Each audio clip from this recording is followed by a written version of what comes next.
వచ్చే నెల మొదటి వారంలోనే కొండా సురేఖ చిన్నారెడ్డిలపై కాంగ్రెస్ హైకమాండ్ నిర్ణయం తీసుకునుంది.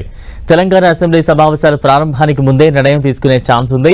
ఇప్పటికే ఈ విషయంపై హైకమాండ్కు నివేదికలు చేరాయి. అన్ని అంశాలను, రాజకీయ పరిణామాలను, పరిస్థితులను కాంగ్రెస్ అధిష్టానం నిశితంగా పరిశీలిస్తోంది.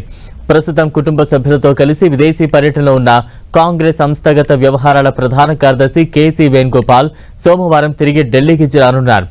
ఇక ఇవాళ బెంగళూరు నుంచి ఢిల్లీ వెళ్లనున్నారు ఏఐసీసీ అధ్యక్షులు మల్లికార్జున ఖర్గే. ఆ తర్వాత సీఎం సహా తెలంగాణ కాంగ్రెస్ ముఖ్య నేతలకు ఢిల్లీ నుంచి పిలుపు రానుంది. కొండా సురేఖను రాజీనామా చేయాలని ఏఐసీసీ కోరే అవకాశం ఉంది. అందుకు ఆమె నిరాకరిస్తే పదవి నుంచి తొలగించే అవకాశం ఉందని టాక్ వినిపిస్తోంది.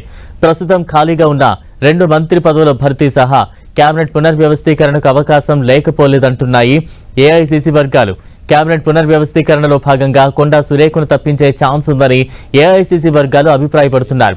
కాంగ్రెస్ అధిష్టానంతో సీఎం, ఇతర ముఖ్యుల సమావేశం తర్వాతే తుది నిర్ణయం వెలువడే అవకాశం ఉంది.